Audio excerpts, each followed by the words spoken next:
নবীজি আল্লাহ তাআলার হুকুমে হিজরত করে যখন মদিনায় গেলেন, নবীজির মাদানী জিন্দেগি শুরু হয়ে গেছে। মদিনাতে গিয়ে রাসূলুল্লাহ সাল্লাল্লাহু আলাইহি ওয়াসাল্লাম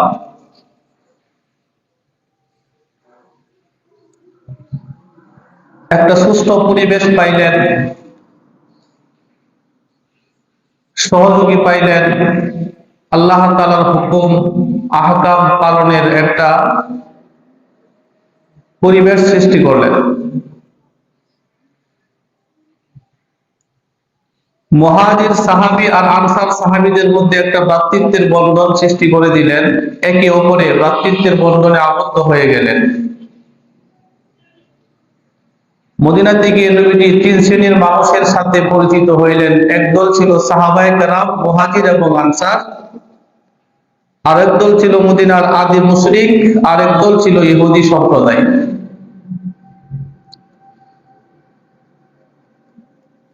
এই মদিনাতে অবস্থানকালীন সময়ে সবচেয়ে বেশি আরবদেরকে হেয় প্রতিপন্ন করত ইহুদিরা। নবীজি আগমন করার পর থেকে নবীজির সাথেও তারা একই ব্যবহার করত, নবীজিকে হেয় মনে করত, হেয় প্রতিপন্ন করত, সাহাবায়ে কেরামদেরকে হেয় প্রতিপন্ন করত। অথচ ইহুদিরাও অপর একটা দেশ থেকে নির্বাসিত হয়ে মদিনায় আশ্রয় নিয়েছিলেন। রোমানদের থেকে বিতাড়িত হয়ে তারা মদিনায় আশ্রয় গ্রহণ করেছিলেন। মদিনাতে বসবাস করে মদিনার মানুষের সাথে চলাফেরা করতে করতে আত্মীয়তার বন্ধনে তারা আবদ্ধ হয়ে গেলেন। ছেলেকে বিয়ে করাইলেন, মেয়েকে বিয়ে দিলেন, ব্যবসা বাণিজ্য করলেন। এতে করে মদিনাতে তাদের একটা আত্মীয়তার বন্ধন তৈরি হয়ে গেছে।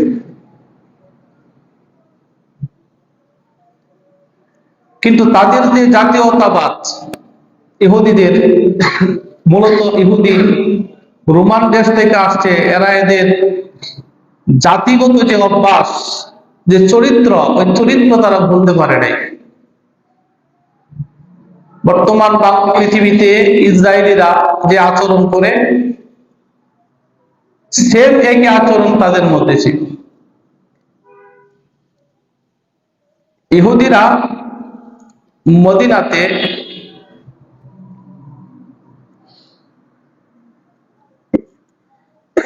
বসবাসকালীন সময়ে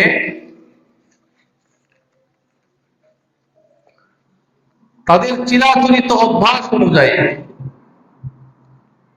আরবদের স্থানীয় লোক এবং মুসলমানদেরকে ছোট করে দেখতে, হেয় প্রতিপন্ন করে রাখতো, সবসময় নিচু শ্রেণীর মানুষের মতো তাদের সাথে আচরণ করত। কারণ ইহুদিদের টাকা পয়সা ছিল বেশি, বাজারে দোকানপাট তাদের ছিল বেশি, তাদের মূল পেশা ছিল জাদুকরি বিদ্যা অর্জন করে জাদুর মাধ্যমে বিলকি বাজায় মানুষের কাছ থেকে টাকা উপার্জন করা,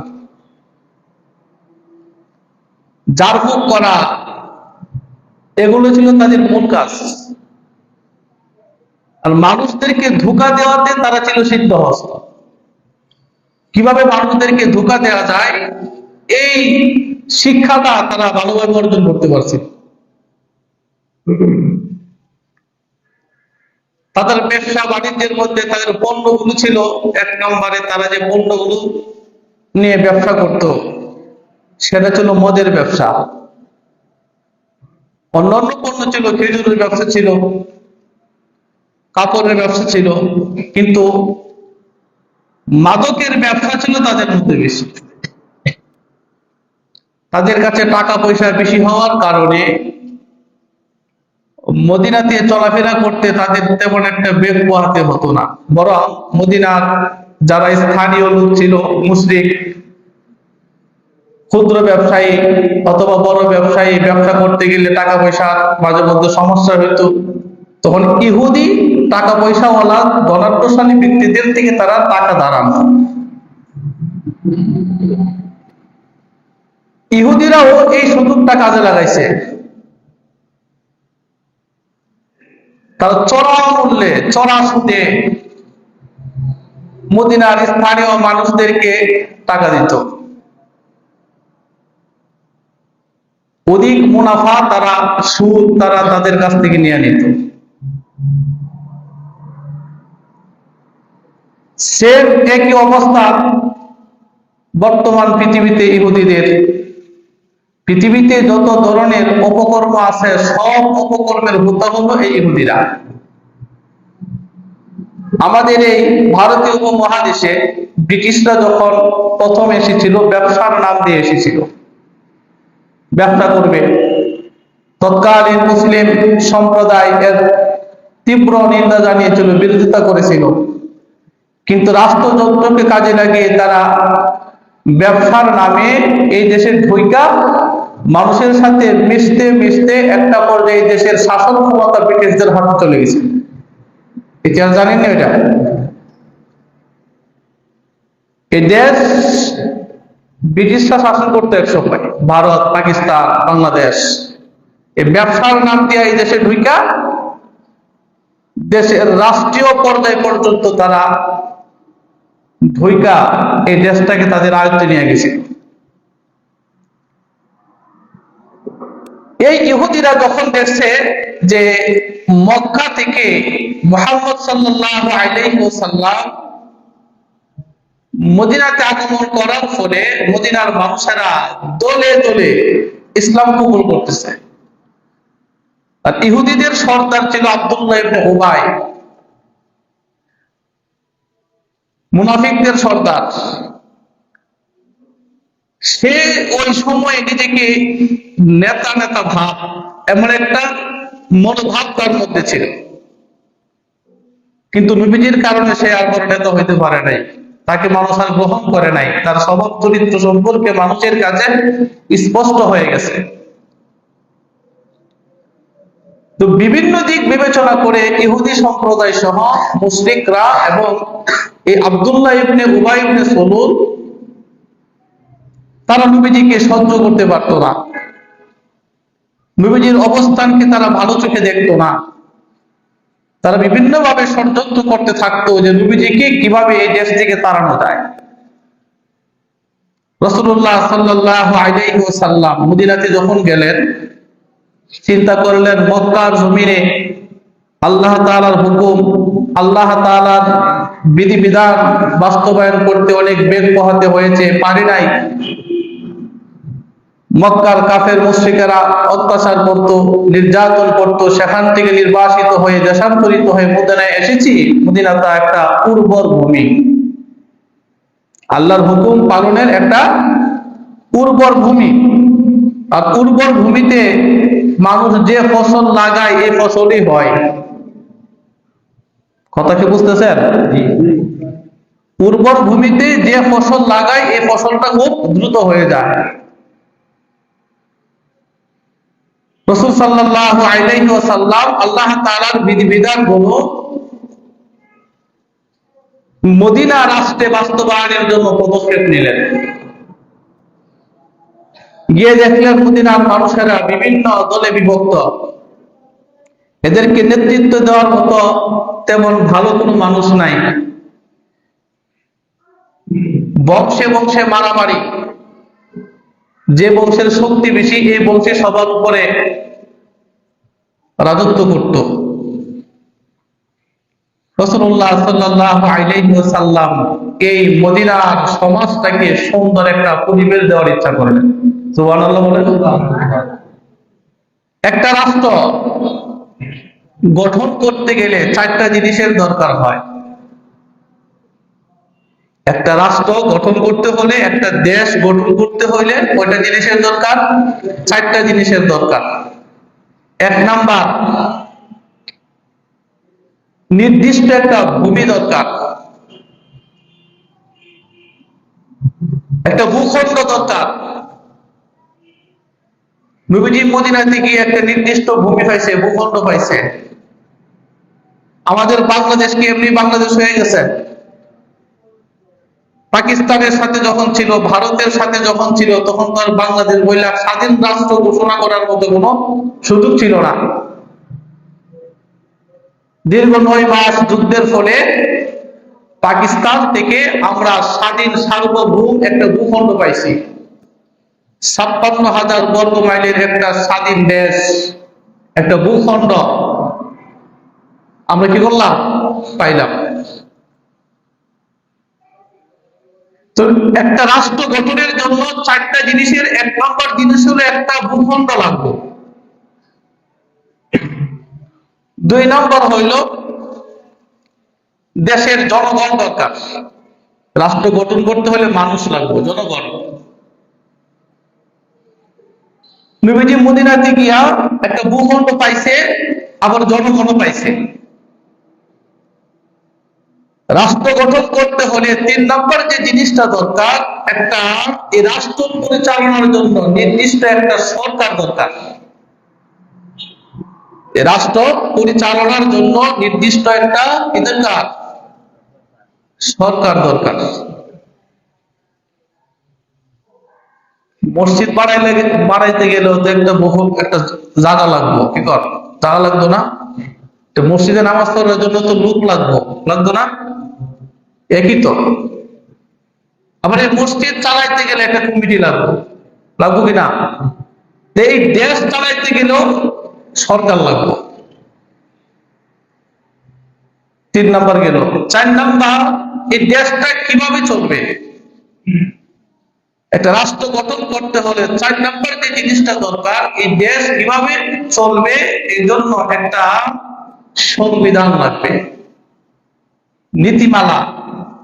যে নীতির আলোকে এই মসজিদ চলবে, যে নীতির আলোকে এই সমাজ চলবে, যে নীতির আলোকে সংগঠন চলবে, যে নীতির আলোকে প্রতিষ্ঠান চলবে, যে নীতির আলোকে রাষ্ট্রের প্রতিটি নাগরিক চলবে, এমন একটা নীতিমালা দরকার।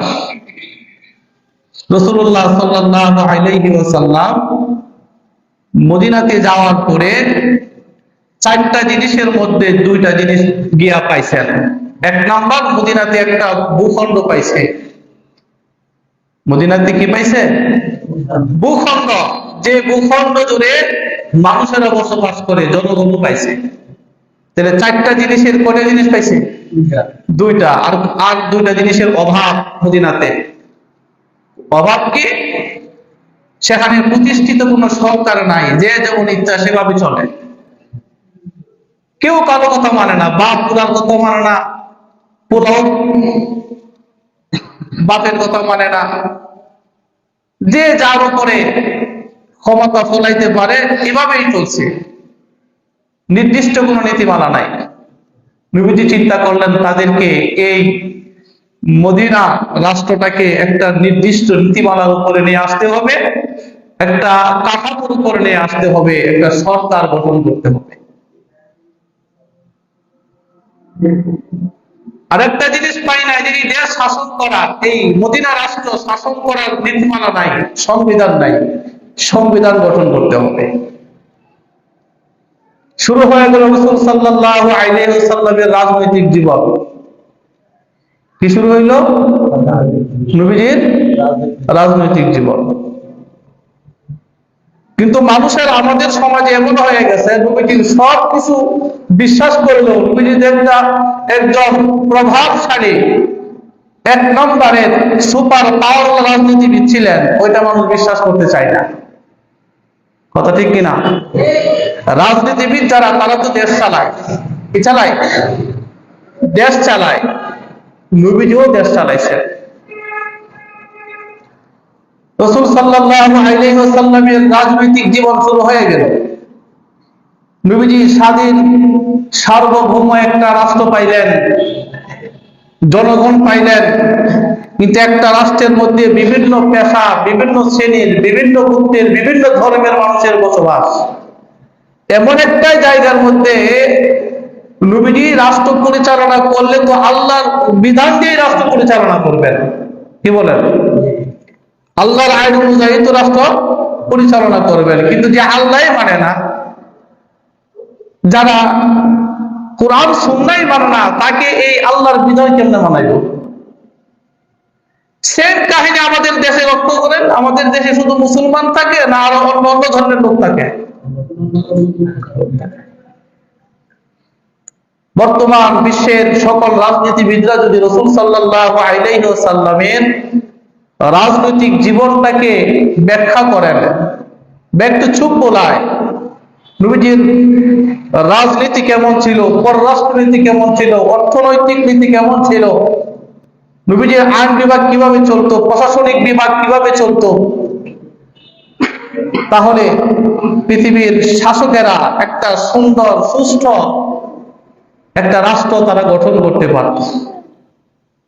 এই যে পৃথিবীর সমস্যা সমাধান না হওয়ার কারণ, যে শাসকেরা আল্লাহর কুরআন দিয়ে বিচার ব্যবস্থা পরিচালনা করে না, সমাজ ব্যবস্থা পরিচালনা করে না। অথচ এই পৃথিবীর থেকে সমস্যা দূর করার জন্যই আল্লাহ তাআলা কুরআনুল কারীমকে পৃথিবীর বুকে নাযিল করছেন। রাসূলুল্লাহ সাল্লাল্লাহু আলাইহি ওয়াসাল্লাম মদিনাতে দেখলেন, এই মদিনাতে মুসলমান তো আছে, সাহাবায়ে কেরাম, আনসার এবং মুহাজির, অপরদিকে মদিনার আদি বাসিন্দা মুশরিকরা আছে, আবার ইহুদি সম্প্রদায় বসবাস করে। এই তিন শ্রেণীর মানুষগুলোকে নিয়ে একটা স্বাধীন সার্বভৌম রাষ্ট্র কিভাবে পরিচালনা করা যায়? ইহুদিরাও বসবাস করে, মুশরিকরাও বসবাস করে, মুসলমানরাও বসবাস করে। এদের মধ্যে কিভাবে বহুজাতিক মানুষগুলোর মধ্যে আল্লাহর আইন কিভাবে বাস্তবায়ন করা যায়, কোরআনের আইন কিভাবে বাস্তবায়ন করা যায়, রাসূল সাল্লাল্লাহু আলাইহি ওয়াসাল্লাম চিন্তা ফিকির করতে লাগলেন। শুরু হয়ে গেল বিভিন্ন প্রতিনিধিদের সাথে মত বিনিময় সভা। সাহাবায়ে কেরামদের সাথে মত বিনিময় হলো। সাহাবীরা তো নবীজি যা বলেন তাই মানেন, নবীজির বিরুদ্ধে যাওয়ার কোনো সুযোগ নাই। মুশরিকদের সাথে কথা বললেন, মত বিনিময় করলেন, ইহুদিদের সাথে মত বিনিময় করলেন। উভয় শ্রেণীর লোকদেরকে বৈশা রাসূল সাল্লাল্লাহু আলাইহি ওয়াসাল্লাম স্বাধীন সার্বভৌম ওই মদিনা রাষ্ট্র পরিচালনার জন্য একটা চুক্তি, শান্তি চুক্তি সম্পাদন করছেন। কি চুক্তি? শান্তি চুক্তি সম্পাদন। এই চুক্তির আলোকে সব মানুষ এক জাতিতে রূপান্তরিত হয়ে গেছে। ইহুদি, মুশরিক, মুসলমান তিন শ্রেণীর মানুষের মধ্যে একটা শান্তি চুক্তি হলো এবং লিখিত আকারে সেই চুক্তি হলো। রাসূল সাল্লাল্লাহু আলাইহি ওয়াসাল্লাম নিজে এই শান্তি চুক্তির উদ্যোক্তা, তিনি শান্তি চুক্তির প্রতিষ্ঠাতা। ইহুদি, মুশরিক এবং মুসলমানদের সমন্বয়ে পৃথিবীতে সর্বপ্রথম যিনি লিখিত আকারে শান্তি চুক্তি করলেন তিনি হলেন মুহাম্মদুর রাসূলুল্লাহ সাল্লাল্লাহু আলাইহি ওয়াসাল্লাম। পৃথিবীর ইতিহাসে রাষ্ট্র পরিচালনার জন্য তিনি সর্বপ্রথম লিখিত সংবিধান প্রণয়ন করলেন, তিনি হলেন মুহাম্মদুর রাসূলুল্লাহ সাল্লাল্লাহু আলাইহি ওয়াসাল্লাম। পৃথিবীর ইতিহাসে সব ধর্ম বর্ণের মানুষ একসাথে শান্তিতে বসবাস করার যে নীতিমালা প্রণয়ন করেছেন, ওই নীতিমালাকেই বলা হয় মদিনার সনদ। কি বলা হয়? মদিনার সনদ। মদিনার সনদের মাধ্যমে রাসূল সাল্লাল্লাহু আলাইহি ওয়াসাল্লাম সব ধর্ম বর্ণের মানুষদেরকে নিয়ে মদিনা রাষ্ট্র পরিচালনা করছেন। যে লিখিত সংবিধান প্রণয়ন করেছিলেন সর্বপ্রথম পৃথিবীতে, এই মদিনার সনদে ছিল পৃথিবীর ইতিহাসে সর্বপ্রথম লিখিত সংবিধান, যে সংবিধানের আলোকে মদিনা রাষ্ট্র পরিচালিত হতো। এর আগে পৃথিবীতে কেউ, কোনো রাজা, কোনো বাদশাহ, কোনো সম্রাট দেশ পরিচালনার জন্য লিখিতভাবে কোনো সংবিধান বা কোনো শান্তি চুক্তি লিখিতভাবে প্রণয়ন করেন নাই। অনেক রাজনীতিবিদরা যখন বলেন যে আমরা ক্ষমতায় গেলে মদিনার সনদ অনুযায়ী দেশ পরিচালনা করব, বলে কি বলে না? কিন্তু মদিনার সনদ কি সেটাই তো বোঝে না। আমাদের দেশে জুলাই সনদ বাস্তবায়নের জন্য আন্দোলন হয়েছে না? জুলাই সনদটা কি এটাই তো মানুষ বুঝে না। জুলাই সনদ হলো একটা গণ অভ্যুত্থানের মাধ্যমে দেশের মধ্যে নতুন একটা সরকার প্রতিষ্ঠিত হয়েছে। এখন নতুন ভাবে যারা অভ্যুত্থান ঘটাইছে, এই দেশটাকে নতুন ভাবে কিভাবে গঠন করা যায় এমন একটা নীতিমালা প্রণয়ন করা। যদি এই জুলাই সনদ বাস্তবায়ন না হয়, তাহলে পরবর্তী সরকার যারা আসবে এরা এই যে অভ্যুত্থান হয়েছে, অভ্যুত্থানকে গুরুত্ব দিবে না, বরং যারা অভ্যুত্থান করছিল বিভিন্ন ভাবে তাদেরকে শাস্তির আওতায় নিয়ে আসবে। সঠিকভাবে দেশ পরিচালনা করবে না। আগে স্বৈরাচার যেভাবে দেশ চালাইতো, আরেকজন আইসে স্বৈরাচারে পরিণত হবে। এজন্য স্বৈরাচার যেন কেউ না হতে পারে, জালেম যেন কেউ না হতে পারে, অত্যাচারী, অর্থ লুটপাটকারী, মানব পাচারকারী, অর্থ পাচারকারী যেন কেউ না হতে পারে, এজন্য এই জুলাই সনদের জন্য তারা আন্দোলন করছে। রাসূল সাল্লাল্লাহু আলাইহি ওয়াসাল্লাম মদিনা রাষ্ট্রটাকে সঠিকভাবে সব ধর্ম বর্ণের মানুষদেরকে নিয়ে পরিচালনা করার জন্য যে সনদ, যে শান্তি চুক্তি করেছিলেন, ওই শান্তি চুক্তিকে বলা হয় মদিনার সনদ। কি সনদ? মদিনার সনদ। সেই মদিনা সনদের 47টা ধারা আছে, 47টা নীতিমালা ছিল। সবগুলো নীতিমালা বলার তো সুযোগ নাই। যদি এক একটা ধারা নিয়ে আলোচনা করি তাহলে এক একটা পর্ব লাগবে। ওইদিকে যাব না, মেন কয়েকটা পয়েন্ট না বললেই না। যদি মদিনার সনদটাকেও কোনো মুসলিম শাসক অনুসরণ করে, তাহলে এই দেশ, যে দেশে মদিনার সনদ অনুযায়ী নিজের রাষ্ট্র পরিচালনা করবে, ওই দেশটা নবী সাল্লাল্লাহু আলাইহি সাল্লাম যেভাবে মদিনা রাষ্ট্রটাকে সুখ শান্তিতে ভরে দিয়েছিলেন, শান্তি শৃঙ্খলার যে উন্নতি করেছিলেন, প্রতিটা রাষ্ট্রে এমন শান্তি শৃঙ্খলা বজায় থাকবে। মারামারি, হানাহানি, ধর্মে বিভেদ হবে না, টাকা পাচার হবে না, দুর্নীতি, লুটতরা, জুলুম, নির্যাতন এগুলো হবে না, মানুষের উপর অন্যায় করা হবে না, যদি এই মদিনার সনদ অনুযায়ী মানুষেরা তার দেশ, তার সমাজ বাস্তবায়ন করে। রাসূলুল্লাহ সাল্লাল্লাহু আলাইহি ওয়াসাল্লাম মদিনার সনদে যে বিষয়গুলো উল্লেখ করেছিলেন, এর মধ্যে সংক্ষিপ্ত আকারে যে বিষয়গুলো ছিল, যে এই মদিনা রাষ্ট্রের প্রধান হবেন মুহাম্মদুর রাসূলুল্লাহ সাল্লাল্লাহু আলাইহি ওয়াসাল্লাম। মদিনা রাষ্ট্রের কি হবেন? প্রধান হবেন মুহাম্মদুর রাসূলুল্লাহ সাল্লাল্লাহু আলাইহি ওয়াসাল্লাম। এই মদিনাতে যারা বসবাস করবে, ইহুদি, খ্রিস্টান, মুশরিক, মুসলিম, তারা একসাথে মিলেমিশে বসবাস করবে। তারা সবাই মদিনা রাষ্ট্রের বাসিন্দা, তারা এক ও অভিন্ন, যার যার ধর্ম নিজ নিজ জায়গায় তারা পালন করবে, তাদেরকে কোনো বাধা দেওয়া হবে না। কথা বুঝছেন? মুসলমান, ইহুদি, খ্রিস্টান, মুশরিক সবাই একই দেশের বাসিন্দা, সবাই মদিনার অধিবাসী। বাংলাদেশে মুসলমান, ইহুদি, খ্রিস্টান, হিন্দু, বৌদ্ধ আছে না নাই? এরা সবাই জাতিগত ভাবে, দেশীয় ভাবে সবাই বাংলাদেশী। সবাই কি বাংলাদেশী? তারা বাংলাদেশের প্রশ্নে এক, আমরা সবাই বাংলাদেশের প্রশ্নে কি এক, সবাই বাংলাদেশী। একজন মুসলিম সেও বাংলাদেশী, একজন ইহুদি সেও বাংলাদেশী, একজন খ্রিস্টান সেও বাংলাদেশী, একজন হিন্দু সেও বাংলাদেশী। কিন্তু সবার প্রত্যেকের ধর্ম আছে না নাই? ধর্ম আপন আপন জায়গায়। মুসলমানরা মুসলমানদের ধর্ম পালন করবে, ইহুদিরা ইহুদিদের ধর্ম পালন করবে তাদের জায়গায়, খ্রিস্টানরা খ্রিস্টানদের ধর্ম পালন করবে তাদের জায়গায়। কিন্তু একটা বিষয় একমত, যখন বহির শত্রু এই দেশের উপর আক্রমণ করবে, তখন কে মুসলিম, কে হিন্দু, কে খ্রিস্টান, কে ইহুদি, এই হিসাব না করে সবাই এই দেশের নাগরিক হিসাব করে বহির শত্রুর বিরুদ্ধে সবাই ঐক্যবদ্ধভাবে দাঁড়িয়ে যেতে হবে। এটা ছিল মদিনা সনদের একটা ধারা। ধারাটা ভালো না মন্দ?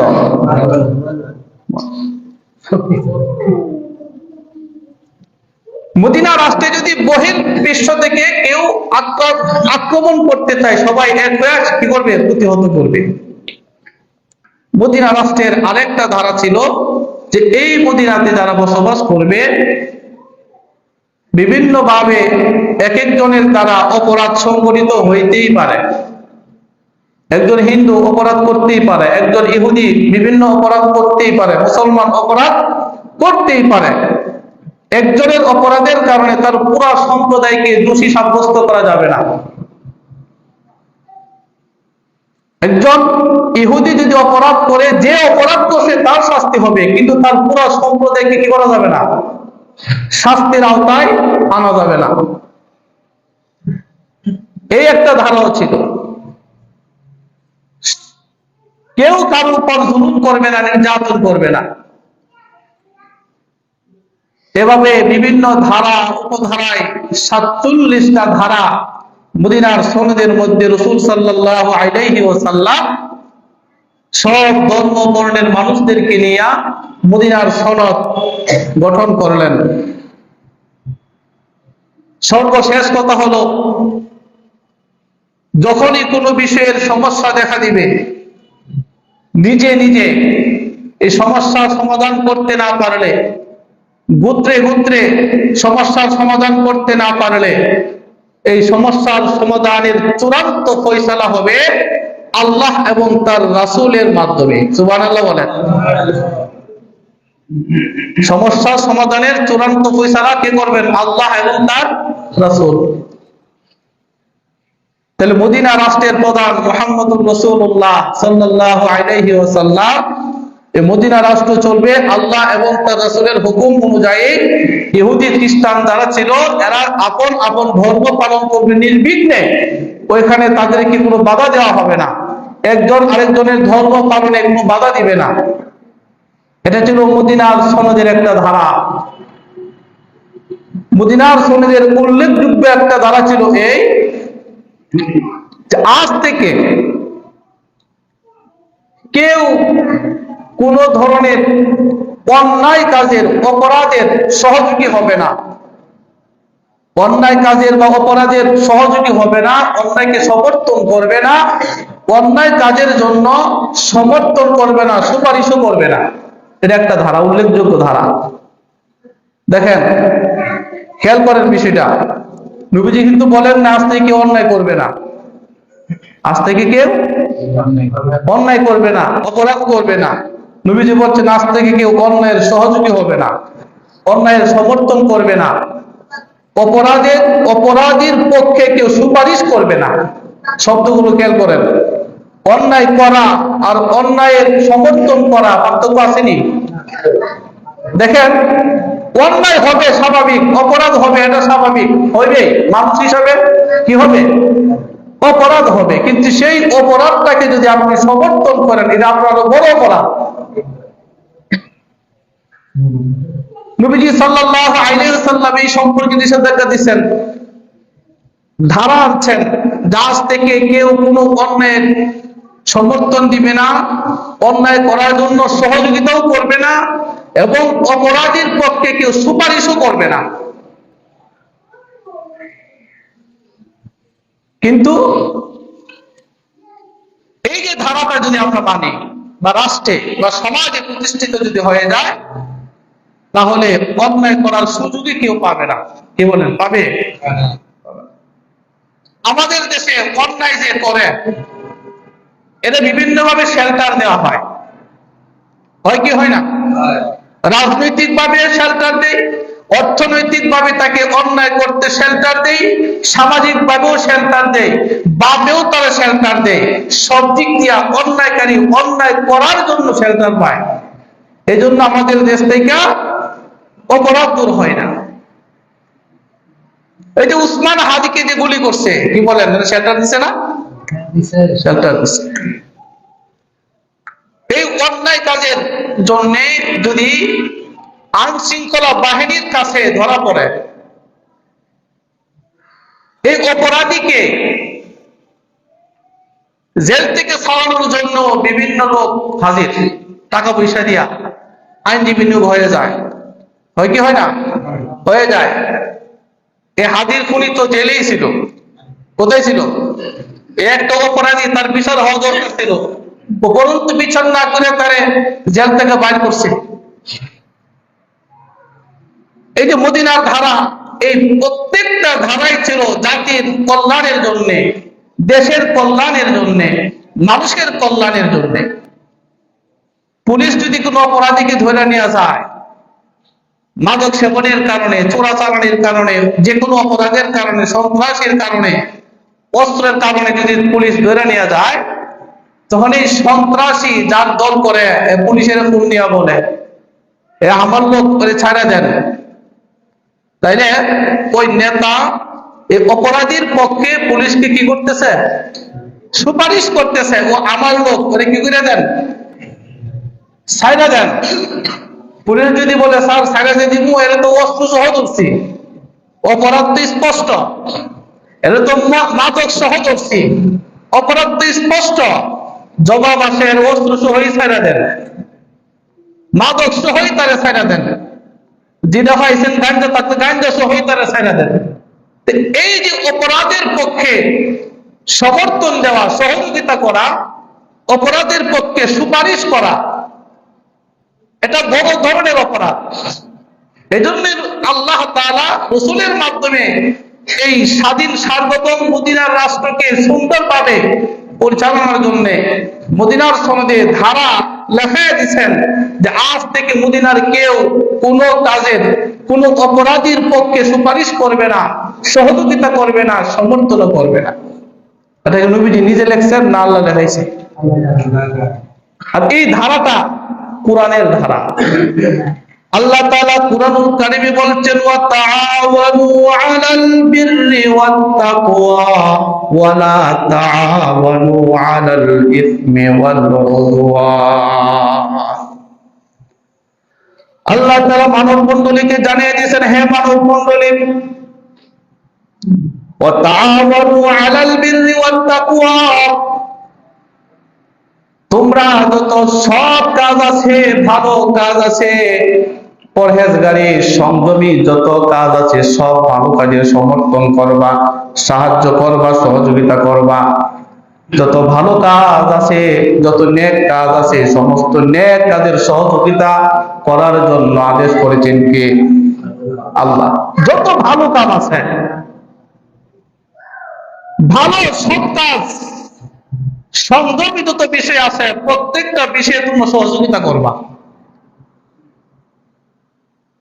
ওয়ালা তাআওয়ানু আলাল ইসমি ওয়াল উদওয়ান, যত পাপাচার, মন্দ কাজ আছে, যত অবাধ্যতা আছে, সীমা লঙ্ঘন আছে, যত শত্রুতার কাজ আছে, শত্রুতাবির কাজ আছে, সব ধরনের মন্দচারিতা, খারাপ কাজ, অপরাধের কাজের মধ্যে তোমরা সহযোগিতা করবা না। দেখেন তো এই ধারার সাথে মদিনা সনদের ধারা মিল আছে কিনা? কথা বল না কেন? না কথা বুঝেন না? আল্লাহ বলছেন যে তোমরা সব কাজের, সব সৎ কাজ, ভালো কথা, ভালো কর্মকাণ্ড, ভালো কাজ যে করবে তারে তোমরা সহযোগিতা করবা। কথার মাধ্যমে হোক, সমর্থনের মাধ্যমে হোক, টাকা পয়সার মাধ্যমে হোক, যে কোনো উপায়ে হোক, ভালো কাজ যেই করে এই ভালো কাজের সমর্থন করবা, সহযোগিতা করবা। বলছেন কে? কিন্তু এই সহযোগিতা আমরা করিনি ভালো কাজের, হিংসায় চলে জায়গা, উমুকে বালা কাম করে লাগবো, সর্বনাশ করে। কি করে না এরকম? তা আমি আপনি মুসলমান দাবি করি কোন হিসাব দিয়া?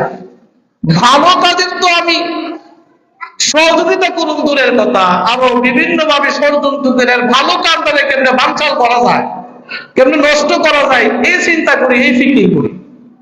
কথা ঠিক না বেঠিক? আল্লাহ বলছেন যে ভালো কাজের সমর্থন করো, যত ভালো কাজ আছে, সমস্ত ভালো কর্মকাণ্ডের বৈধতা দাও, তার পাশে থাকো, তাকে সহযোগিতা করো। দুইটা টাকা না দিতে পারলেও তারা সমর্থন দাও, উৎসাহ দাও, ঠিক আছে তোমার কাজটা ভালো, চালিয়ে যাও। কিন্তু আমরা এটা করি না। কিন্তু আরেকজন খারাপ কাজ করে, হ্যাঁ ঠিক মজা চালিয়ে যা, খারাপ কাজ, টেয়া লাগবো, আমারটাকে নিস। দুই ভাইয়ের মধ্যে সমস্যা হয়েছে, এরা যা কইতো না ভালোভাবে মিলমিশ করে দিই, তাই তো না, একটা আরেকটা দিকে কইবো দিয়ে একটা মামলা তোর পক্ষে আমি আছি, হয় কিনা এরকম? ভাই ভাইয়ের মধ্যে কাজটা লাগাই দেওয়া, মামলা দিয়ে দেওয়া, এটা ভালো কাম না খারাপ কাম? যে কাজটা করছে এটা তো খারাপ করছে, যে আরেক ভাইয়ের যে উৎসাহ দিছে, সুলাহ দিছে, উৎসাহ দিছে মামলা করার লাগে, এটা আরো বড় খারাপ। ওটা কি বড় খারাপ। সমাজের মানুষের মধ্যে ইন্ধন যোগায় দেয় এমন কিছু কুলাঙ্গার মানুষ আছে, দেখতে দেখবেন হাতটা ইমানদার, কল্যাণ করে নামাজ পড়ে, কিন্তু সমাজের মধ্যে ফ্যাস লাগা সবচেয়ে বেশি। এমন আছে না নাই? এই নামাজ দিয়ে আপনি কি করবেন? আল্লাহর হুকুম তো আপনি মানছেন না। ওয়ালা তাআওয়ানু আলাল ইসমি ওয়াল উদওয়ান, সমস্ত পাপাচার, অন্যায়, অশ্লীল, অপরাধমূলক কর্মকাণ্ড, আল্লাহর অবাধ্য হয় এমন কর্মকাণ্ডকে তোমরা সহযোগিতা করবা না, সাহায্য করবা না। দেখা গেছে এখানে মেয়ে আইনা নাচাইতেছে, পোলাপানকে মিল্লা যাত্রা করব, পালা গান করব, বাউল গান করব, বিভিন্ন অনুষ্ঠান করব, নাচানাচি করব, আমাদের সমাজের মানুষেরা টাকা পয়সা দিয়ে তারা সহযোগিতা করে কিনা? ওইখানে হাজির সবার আগে আবার টুপি লাগায়ও যা হাজি সাহেব মঞ্চে দ্বারা এই নাচ গান উপভোগ করতেছে। নাচ গান করা, আরেক নাচানাচি করানো, এটা ভালো কাম না খারাপ কাম? খারাপ কামের সহযোগিতা করলেন আপনি উপস্থিত থাইকা, একটা অপরাধ। 2 নাম্বার তারা টাকা দিয়ে সহযোগিতা করছেন। 3 নাম্বারে আমাদের কাজটা করতেছে, নিষেধ দেন না, আপনি সমর্থন দিলেন। দেখেন কতগুলো অন্যায় একসাথে করছেন আপনি। আপনার দ্বারা জাতির কি উন্নয়ন হবে, কি ভালো হবে, কি কল্যাণ হবে? রাসূল সাল্লাল্লাহু আলাইহি ওয়াসাল্লাম মদিনার সনদের মধ্যে উল্লেখযোগ্য এই ধারাটা এই জন্যই উল্লেখ করছেন যে কেউ কোনো অন্যায় অপরাধ কাজের সহযোগী হবে না, সমর্থন করবে না, সুপারিশ করবে না। কিন্তু আমাদের সমাজে মুসলমান দাবি করে, আল্লাহর বান্দাও দাবি করে, এবং রাসূল সাল্লাল্লাহু আলাইহি ওয়াসাল্লামের উম্মত দাবি করে, আশিকে রাসূলও দাবি করে, সুন্নিও দাবি করে, কিন্তু অন্যায় একটাও ছাড়ে না, খারাপ কাজ একটাও ছাড়ে না। মানুষের মধ্যে কাটতে লাগাইবার যত ধান্দা আছে, মানুষের মধ্যে বিভেদ লাগানোর যত ধান্দা আছে, সব কর্মকাণ্ডের মধ্যে সে 1 নম্বর। তাহলে কেমন মুসলমান হইব? কি বলেন? রাসূলুল্লাহ সাল্লাল্লাহু আলাইহি ওয়াসাল্লাম রাষ্ট্রপ্রধান, নবীজি কি রাষ্ট্রপ্রধান? এটা বিশ্বাস হয় না? বিশ্বাস হয়?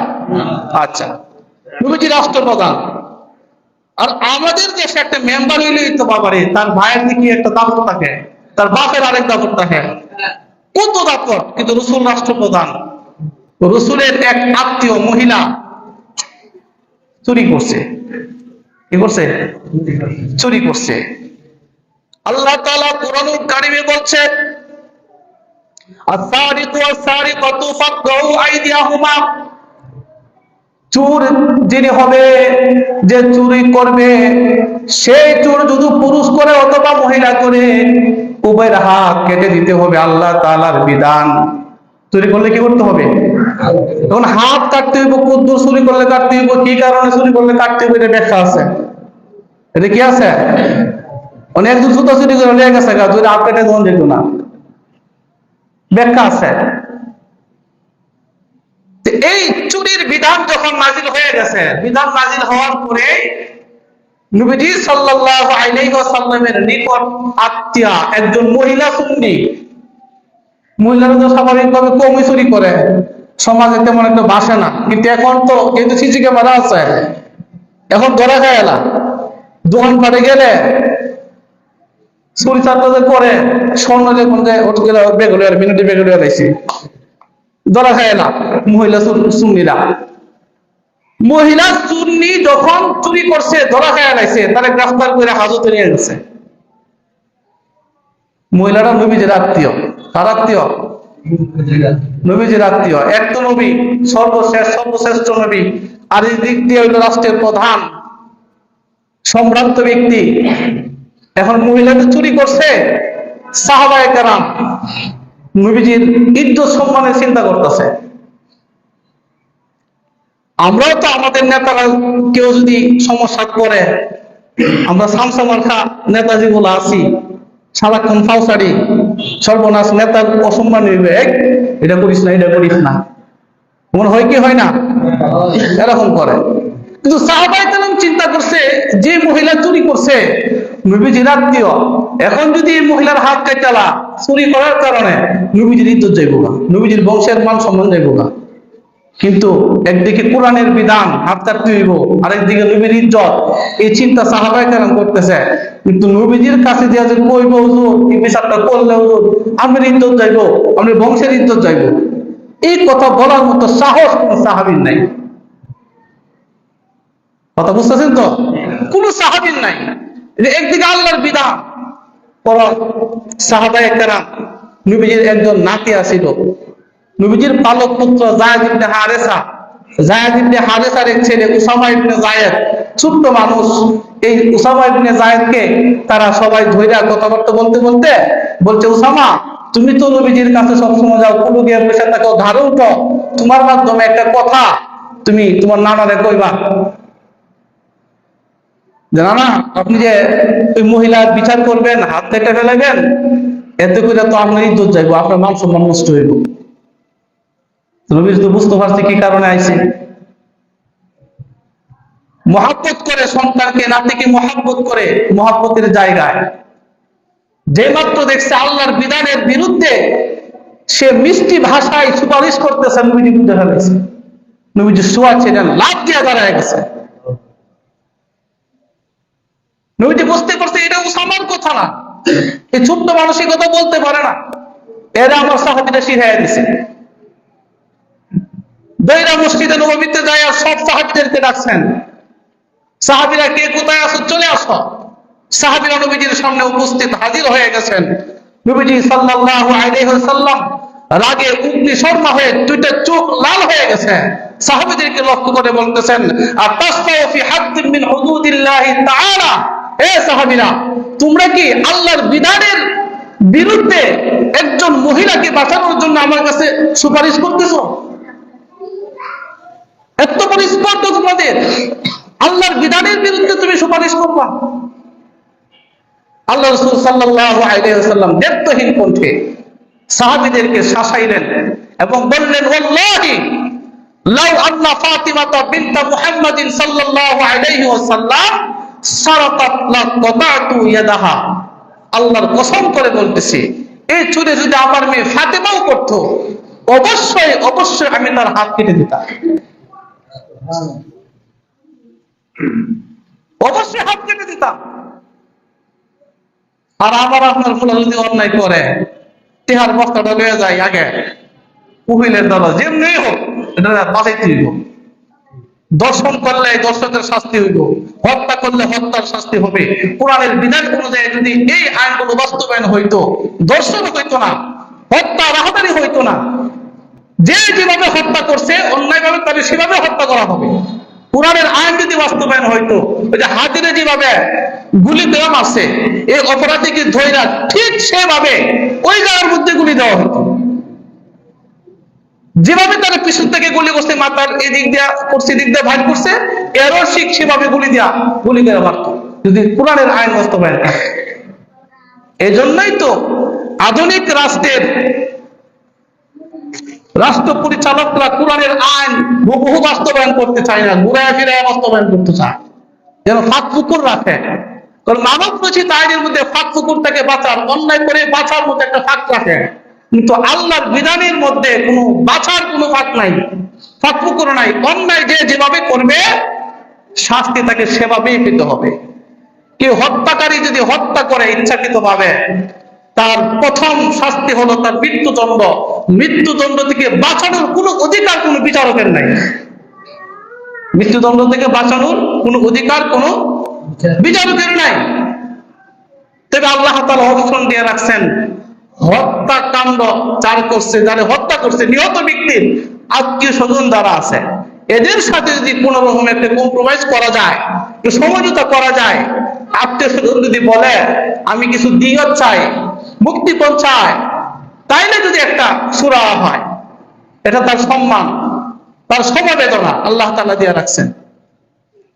এই জন্য পৃথিবীর রাষ্ট্র, পৃথিবী যারা চালায়, মুরব্বা সবাই তো অন্যায় কাজের সাথে সম্পৃক্ত।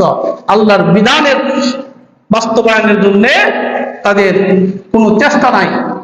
সম্মানিত হাজিরিন, আমরা নবী করিম সাল্লাল্লাহু আলাইহি ওয়াসাল্লামের জীবনের উপরে আলোচনা করতে গিয়ে এমন এক জায়গায় গিয়ে পৌঁছেছি যে নবীজি মদিনায় হিজরত করে 5 থেকে 6 মাসের মধ্যে মদিনাতে একটি ইসলামী স্টেট, ইসলামী রাষ্ট্র প্রতিষ্ঠা করলেন। এবং এই ইসলামী রাষ্ট্র কিভাবে চলবে, জাতি ধর্ম বর্ণ সব ধর্মের মানুষ, রঙের মানুষ, গোত্রের মানুষদেরকে নিয়ে একসাথে কিভাবে এই দেশটাকে গড়া যায়, শান্তি শৃঙ্খলার উন্নতি কিভাবে করা যায়, রাসূল সাল্লাল্লাহু আলাইহি ওয়াসাল্লাম সেই লক্ষ্যে একটি লিখিত চুক্তি করেছিলেন। সেই লিখিত চুক্তির ধারা ছিল প্রায় 47টি।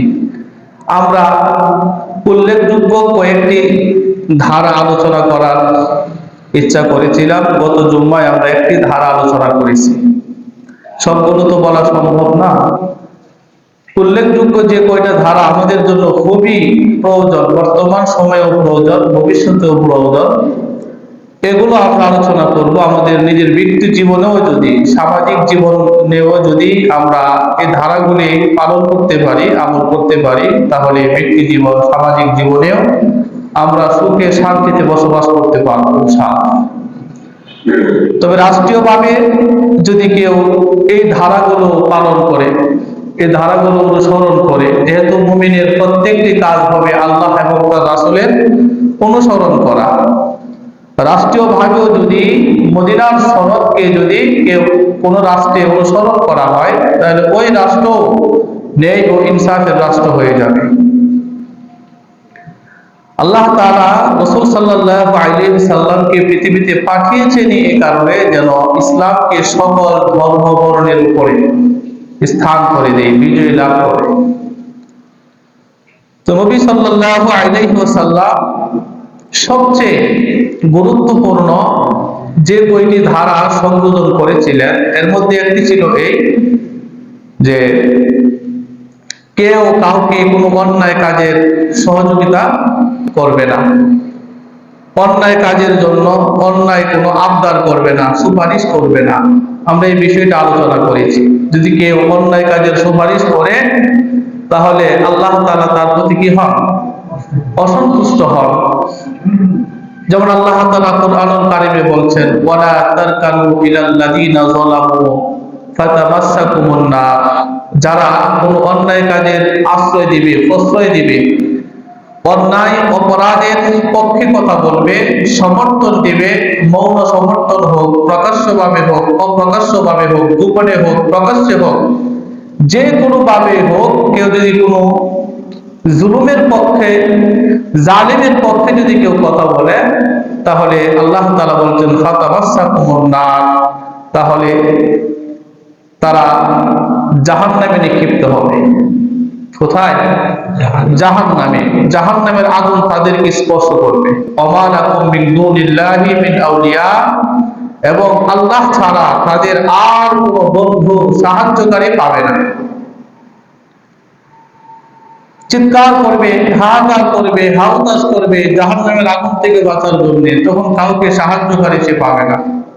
সুম্মা লা তুনসারুন, কিন্তু আল্লাহ তাআলা পক্ষ থেকে তাকে কোনো সাহায্য করা হবে না, যেহেতু সে জুলুম নির্যাতনের পক্ষে সে ছিল, অন্যায়কারী অপরাধের পক্ষে সে ছিল। এই জন্য সে চিৎকার করতে থাকবে, কিন্তু তাকে কেউ কোনো সাহায্য করবে না।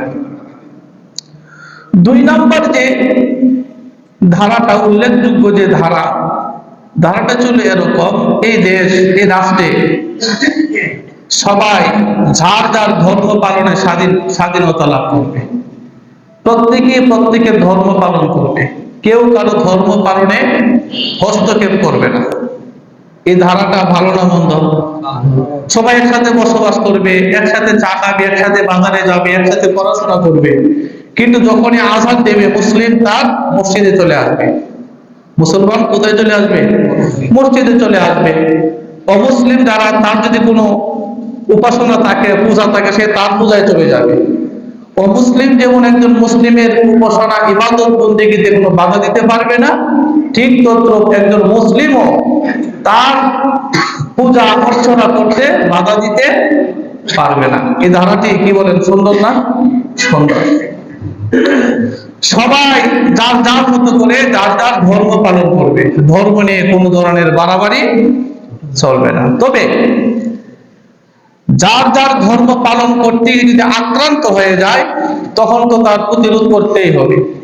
আমি মুসলিম হিসাবে মুসলমানের আচার অনুষ্ঠান সংস্কৃতি পালন করব, ইবাদত বন্দেগী আদায় করব, সেক্ষেত্রে যদি কেউ কোনো নাস্তিক বা কোনো অমুসলিম যদি আমার শিক্ষা সংস্কৃতি ইবাদত বন্দেগী করার কারণে যদি আমাকে বাধা দেয়, তখন কিন্তু আর তাকে কি করা যাবে না, ছাড় দেয়া যাবে না।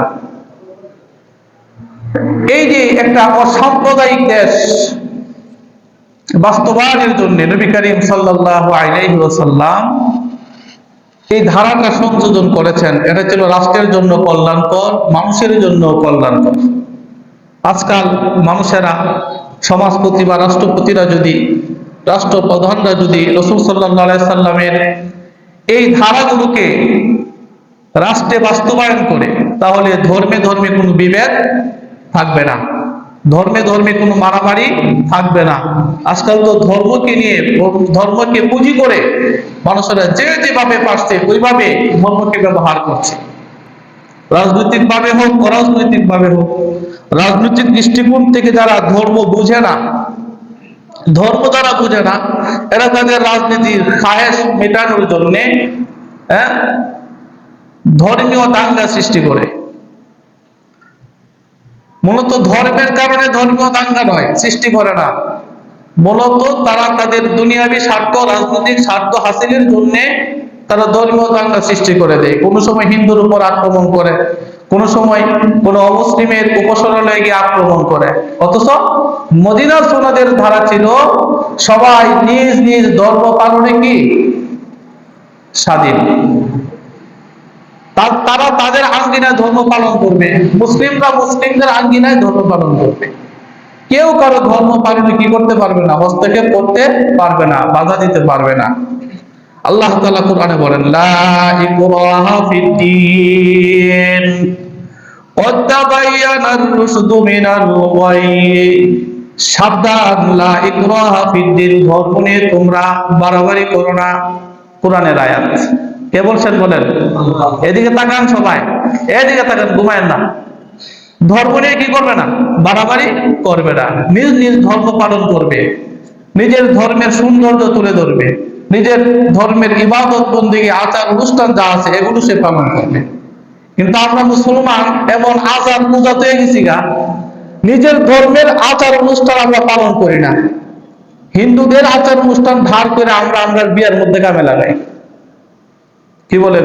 বিবাহ মুসলমানদের একটা সংস্কৃতি না? হ্যাঁ, নিজের ধর্মের আচার অনুষ্ঠান কি ছিল, বিবাহের মধ্যে খতনার মধ্যে কি করা দরকার ছিল, ওইগুলো না কইরা আমি ইহুদি খ্রিস্টানদের কৃষ্টি কালচার গুলো আমার সমাজে, আমার ধর্মীয় অনুষ্ঠানে আমি পালন করি। আর আমরা যদি এই আচার অনুষ্ঠান, হিন্দু খ্রিস্টান ইহুদিদের আচার অনুষ্ঠানের বিরুদ্ধে যখন কথা বলি, তখন বলে হুজুর এটা ধর্মান্ধ হুজুর। কি হুজুর? ধর্মান্ধ হুজুর, এটা ধর্ম ব্যবসায়ী হুজুর। অথচ ইসলাম যারা বুঝে, এরা হিন্দুদের আচার অনুষ্ঠানগুলো, হিন্দুদের সংস্কৃতিগুলো মুসলমানদের ধর্মীয় অনুষ্ঠানে আনতেই পারে না। ঢোল বাজনা করা, বিবাহের মধ্যে ঢোল বাজানো, বক্স বাজানো, এগুলো কি মুসলমানের কাম? কথা বলেন, মুসলমানের কাম? মুসলমানের বিবাহ একটা সুন্নত পর্যায়ের আমল, কোন কোন সময় ফরজ হয়, কোন কোন সময় ওয়াজিব হয়। বিবাহ খতনা করানো এটা সুন্নত আমল। এত সুন্দর একটা আমলের মধ্যে হারাম কাজের সংমিশ্রণ ঘটায়। বিবাহের মধ্যে ঢোল বাজনা আইন না, বক্স আইন না, নাচানাচি করা, এই যে হিন্দুদের কালচার গুলো যে মুসলমানদের কালচারের মধ্যে নিয়ে আসছে, আমি আমার ব্যক্তি জীবনে হয়তো আমার ধর্মকে আমি পালন করতেছি না, আমি হিন্দুর ধর্ম পালন করতেছি। কথা ঠিক না বেঠিক? এগুলো যদি আপনি আমল না করেন, এগুলো যদি আপনি নিজের জীবনে পালন না করেন, তাহলে শুধু মসজিদে নামাজ পড়লেই তো আপনি নাজাত পাইবেন না। আপনার প্রত্যেকটা অঙ্গনে ইসলামের অনুশাসন আপনাকে মেনে চলতে হবে, ইসলামের অনুশাসন মেনে চলতে হবে। খতনা করানো মুসলমানদের একটা সুন্নত কাজ। সমস্ত নবীগণকে খতনা করা হয়েছে। নবীগণদের সার্বক্ষণিক যে সুন্নত, দায়মি সুন্নত যাকে বলা হয়, কি সুন্নত? দায়মি সুন্নতের একটা সুন্নত হলো সব নবীদের দাড়ি ছিল। কি ছিল? সব নবীদের দাড়ি ছিল, সব সময় ছিল। কোন সময় নবীগণ দাড়ি কাটেন নাই, দাড়ি ছাটেন নাই। এটা সব মুসলমানদের জন্য রাখা বাধ্যতামূলক। কিন্তু দাড়ি আমরা রাখিনি, রাখে না। বুঝা হয়ে যখন পূজা হয়ে যায় বোঝা, কোনখানে আর কামে লাগতো না এই চেহারা, তখন একটু লেভেল ধরা দাঁড়িয়ে দেওয়া রাখে, কাটটা কুইটা সাইটটা কোনো রকম একটু ব্রাশের মতো ফালাইয়া রাখে। দাড়ির সাথে এই যে একটা অপমানজনক আচরণ, এই জন্য তাকে জবাব দিয়ে করতে হবে। দাড়ি রাখলে দাড়ি ছেড়ে দিতে হইব। নবীজি বলছেন দাড়ি কি ছেড়ে দাও, মুসকে খাটো করো।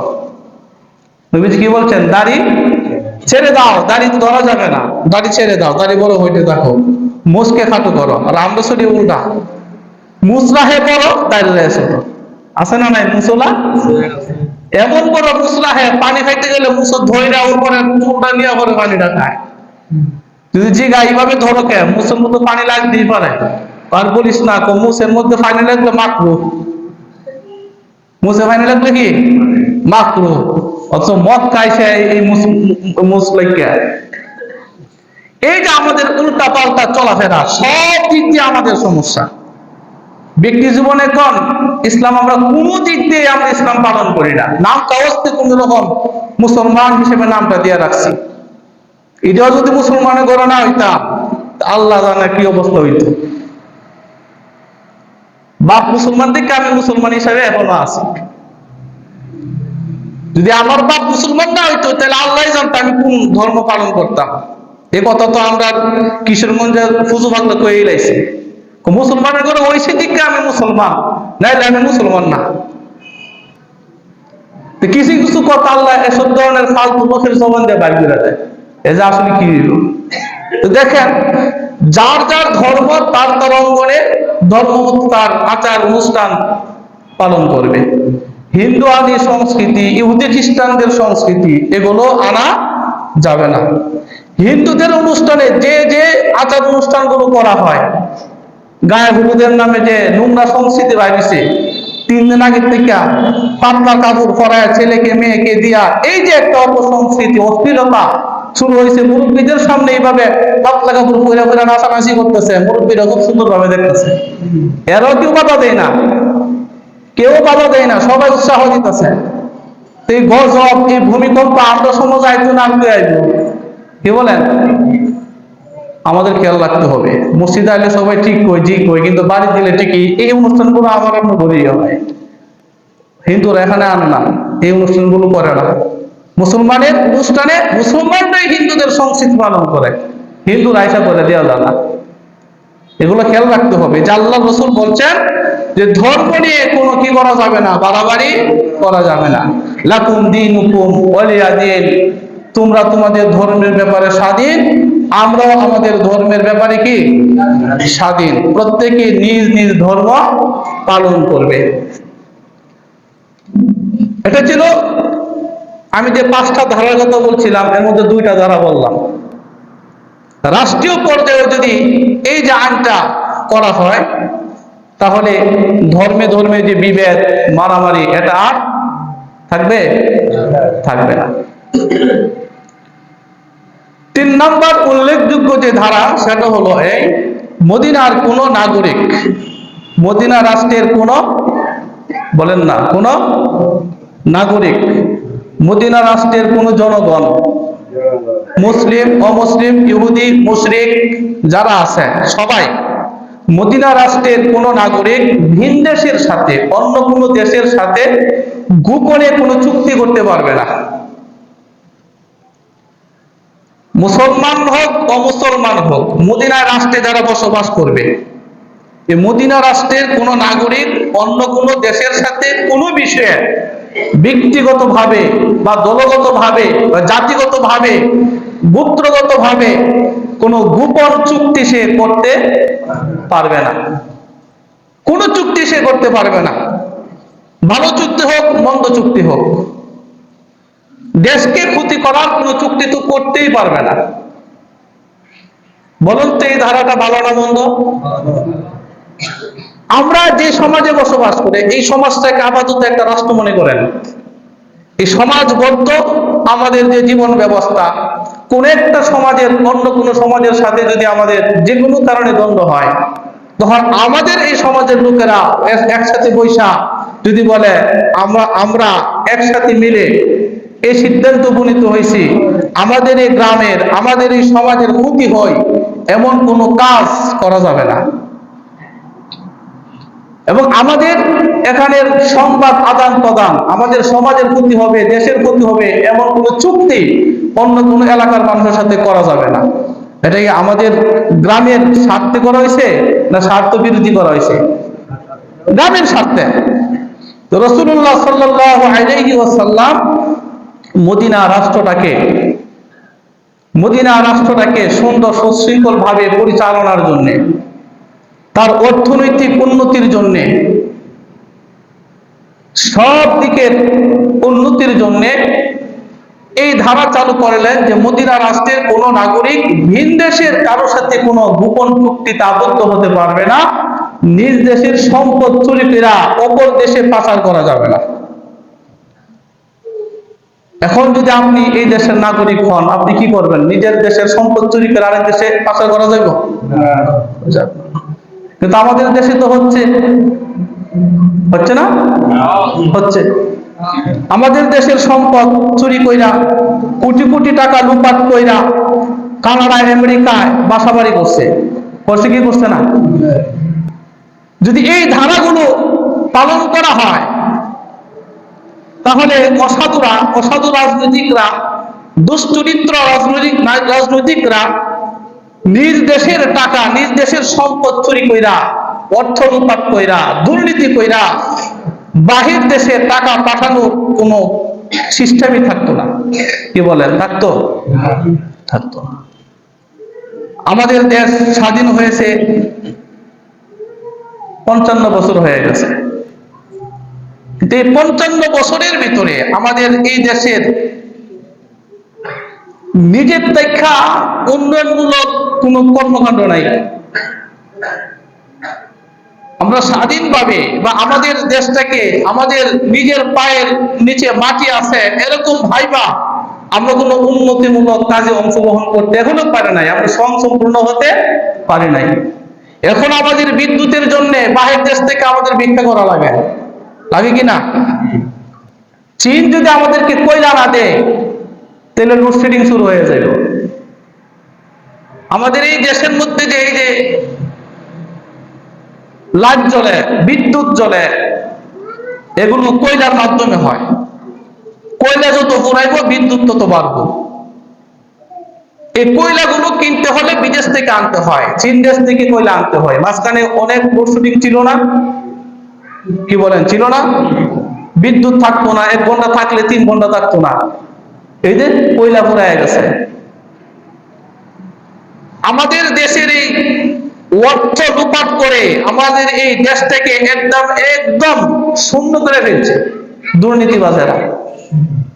এরা নিজের দেশের সম্পদ চুরি করে অপর দেশে পাঠাইছে, যার কারণে আমার এই নিজের দেশের ক্ষতি হয়েছে কিনা?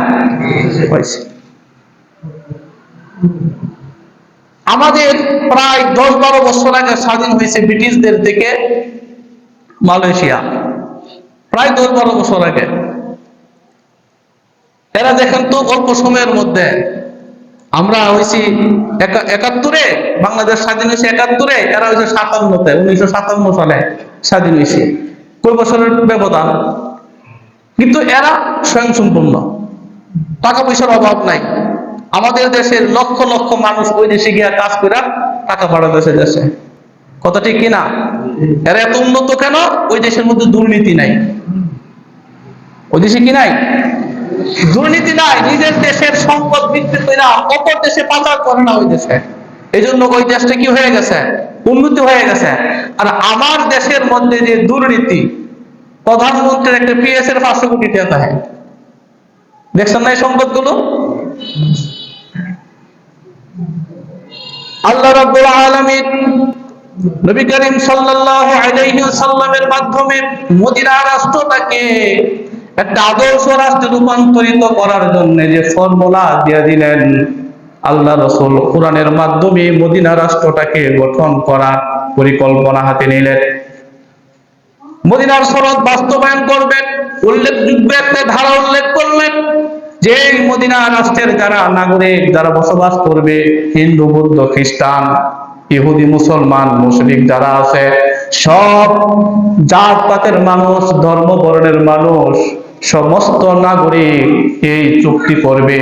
তারা বহির দেশের সাথে কোনো গোপন চুক্তিতে আবদ্ধ হবে না, দেশের ক্ষতি করবে না।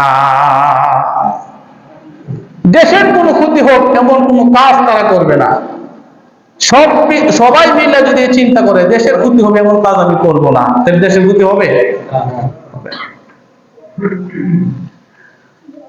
এই যে একটা চুক্তি করলেন, এই চুক্তির কারণে কি হলো? সব জাতপাতের মানুষ এক হয়ে গেল, নিজের দেশকে রক্ষা করার জন্য সবাই এক ও অভিন্ন। কিন্তু যারা দেশের ক্ষতি করে, দেশের সম্পদ নষ্ট করে, যারা বাহিরে বেগম পাড়া বানায়, বাহিরে যারা সম্পদের পাহাড় গড়ে, এরা তো দেশদ্রোহী, দেশ বিরোধী, এরাই তো রাজাকার। নিজের দেশের ক্ষতি করে যারা বাহিরে টাকা পয়সা পাঠায়, এরা দেশ বিরোধী না? এরা দেশপ্রেমিক হতে পারে? হইতে পারে না।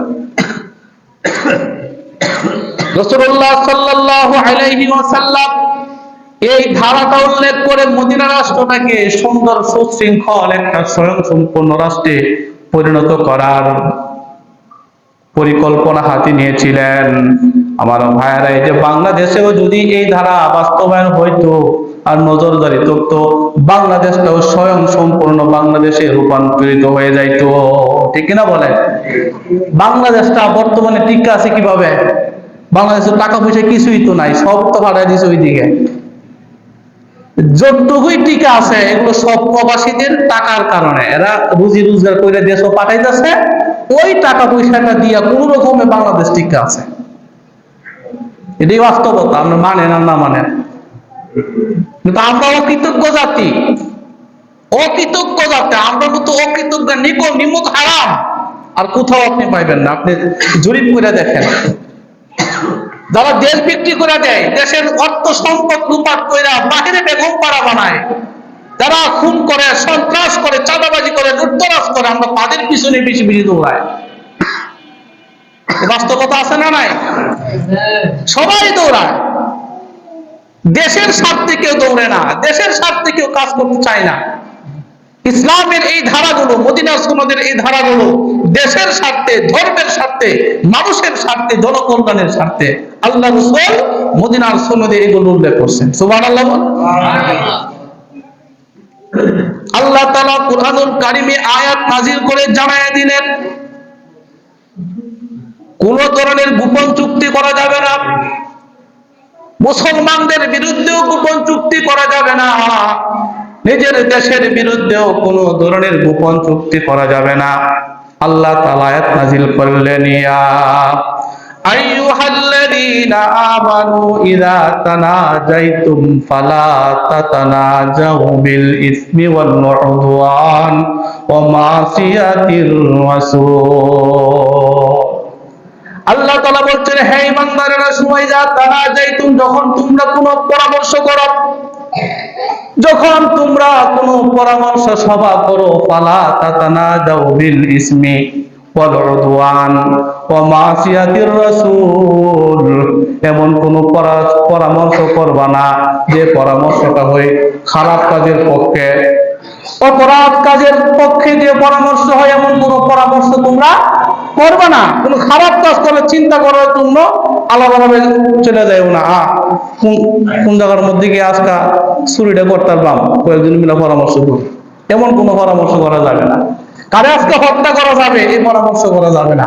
আজকে কোন জায়গায় কোন দিক দিয়ে সাদাবাজি করবাম, এমন ধরনের পরামর্শ তোমরা করবা না। আল্লাহর অবাধ্য হয়, রাসূলুল্লাহর অবাধ্য হয় এমন কোন পরামর্শ তোমরা করবা না। কে বলছেন? কে বলছেন? আল্লাহ বলছেন।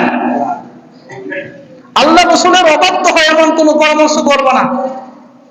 অপরাধমূলক কর্মকাণ্ড সংঘটিত হবে এমন কোনো পরামর্শ করবে না। দেশের জনগণের ক্ষতি হবে এমন কোনো পরামর্শ তোমরা করবে না। যদি পরামর্শ করতে হয় কোনো কারণে,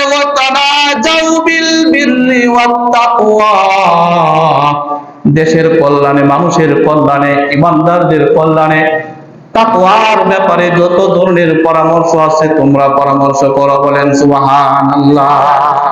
ওয়াত্তাকুল্লাহাল্লাযী ইলাইহি তুহশারুন। হে ইমানদারেরা, তোমরা জেনে রাখো, আল্লাহকে ভয় করো। তোমরা যত ধরনের পরামর্শ করো, ভালো হোক মন্দ হোক, মনে রাখবা তোমাদেরকে কিন্তু আল্লাহর সামনে দণ্ডায়মান হতে হবে, উপস্থিত হতে হবে। আল্লাহ তাআলা জানায় দিলেন, এরপরও তো অনেক মুনাফিক থাকে, দেশের ক্ষতি করতে চায়। কি করতে চায়? আরে কথা বলেন, কি করতে চায়? যারা সরকারি চাকরি করে সবাই শপথ করায়, করে কিনা? যারা এমপি হয়, মন্ত্রী হয়, সবাই শপথ করায়, আমি শপথ করিতেছি যে এই দেশের ক্ষতি করব, ক্ষতি হবে এমন কোন কাজ আমি করব না। করে কিনা? দেশের স্বাধীনতা, সার্বভৌমত্ব রক্ষা করব, নাকি বলে কি বলে না? দেশের উন্নয়নমূলক কর্মকাণ্ডে অংশগ্রহণ করব। এই যে হারামি গুলা এই কাজগুলো যায় করে, এই শপথ গুলা করে, শপথটা কইরাই আকাম কুকাম দুর্নীতি করা শুরু করে দেয়। করে কিনা? এরকম পরামর্শ শুরু করে দেয় কিভাবে দেশটাকে চালানো যাবে, কিভাবে মানুষের ইজ্জত নষ্ট করা যাবে, কিভাবে মানুষের সম্পদ লুণ্ঠন করা যাবে। এই সব ধরনের অপকর্মগুলো তারা করতেই থাকে। সবাই কিন্তু করে না, কিছু করে। আর যারা যে কিছু কুচুক্রি মহল, যে খারাপ লোকগুলো প্রশাসনের ভিতরে ভিতরে আছে, সবাইগুলোর মধ্যে একটা নেটওয়ার্ক থাকে। কি থাকে? নেটওয়ার্ক, একটা যোগাযোগ থাকে। এদের মধ্যে যোগাযোগ থাকবো আল্লাহ জানে কিনা। আজি সাহেব কি কোন? আল্লাহ জানেন এগুলা? আল্লাহ জানে। আল্লাহ দুমর ফাঁস করে দিয়েছে কোরআনুল কারীমে। সুবহানাল্লাহ বলেন। আল্লাহ তাআলা জানায়া দিলেন, ইন্নামান নাজওয়া মিনাশ শাইতানি লিয়াহযুনাল্লাযীনা আমানু ওয়া লাইসা বিদাররিহিম শাইআন ইল্লা বিইজনিল্লাহ। আল্লাহ তাআলা জানায়া দিলেন, এই যে গোপন পরামর্শ করে কিছু মানুষ, এরা তাদের নিজের শক্তি বলে করে না, বরং শয়তান তাদেরকে গোতায় গোতায় আলাদা করে। শয়তানের প্ররোচনায় পড়ে তারা আলাদা ভাবে গিয়া গোপন চুক্তিতে আবদ্ধ হয়ে যায়। দেশ বিক্রি করতে হইব, দেশের ওই সম্পদ গুলো লুণ্ঠন করতে হবে, অমুক অমুক জায়গায় বিভিন্ন ধরনের অনুদান আছে, অনুদান খাইলে তুইব। বিধবা ভাতা আছে, 1 কোটি টাকা বিধবা ভাতা দিছে, এর থেকে 50 লাখ ছাড়লে তুইব। করে কিনা? এরকম বিভিন্ন ধরনের উন্নয়নমূলক কর্মকাণ্ডের যে ভাতাগুলো আছে, সরকারি ভাবে বরাদ্দ হয়, ওই বরাদ্দ থেকে জনগণের মাত্র 10% দিব, 90% আমরা খাইলাম। করে কিনা? পরামর্শ। আল্লাহ বলছেন এটা নিজেদের পক্ষ থেকে এটা আসে না, শয়তানের গুতায় দিলে। এগুলো শয়তানের গুতা দিলে এগুলো একসাথে এই পরামর্শ গুলো করে। আর তার পিছনে বড় বড় বড় বড় শয়তান, মানুষ নামক শয়তান আছে, যারা জানে যে এই কাজটা করব, এই দুর্নীতিটা করব, কিন্তু দেখেও দেখা না, জানে না। আল্লাহ বলছেন, ওয়াইযা ইন্নামান নাজওয়া মিনাশ শাইতানি লিয়াহযুনাল্লাযীনা আমানু ওয়া লাইসা বিদাররিহিম শাইআন ইল্লা বিইজনিল্লাহ।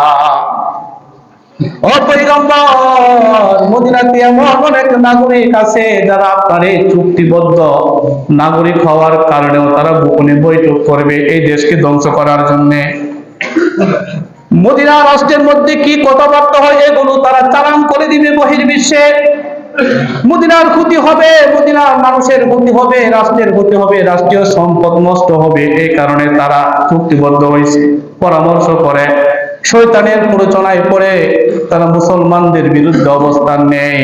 তবে চিন্তার কোনো কারণ নাই, আল্লাহর অনুমতি যতক্ষণ পর্যন্ত না হবে ততক্ষণ পর্যন্ত তারা মুমিনদের কোনো ক্ষতি করতে পারবে না। সুবহানাল্লাহ বলেন। তারা মুমিনদের ক্ষতি সাধন করার জন্য আল্লাহর নবী যেন সুস্থ সুন্দর একটা মদিনা সহজ উপহার দিতে না পারে, এই জন্য কাফের মুশরিক মুনাফিকেরা আল্লাহ রসুলের বিরুদ্ধে গোপন ষড়যন্ত্র করত, পরামর্শ করত, মদিনা রাষ্ট্র ধ্বংসের ষড়যন্ত্র করত, আমি আল্লাহ তাআলার অনুমতি তাদের পক্ষে হবে না, আমি রাসূলুল্লাহর পক্ষে আছি, আপনি চিন্তা করবেন না। সুবহানাল্লাহ। ওয়াত্তাকুল্লাহ, আল্লাহ জানায় দিলেন ওয়া আলাল্লাহি ফালিয়াতাওয়াক্কালিল মুমিনুন। হে রাসূল, যারা ঈমানদার তাদেরকে বলুন তারা যেন কেবলমাত্র আল্লাহর উপরই ভরসা করে, আল্লাহর উপরেই যেন ভরসা করে, আল্লাহকে যেন ভয় করে, আল্লাহ তাআলা মুমিনদের পক্ষেই থাকবেন। সুবহানাল্লাহ।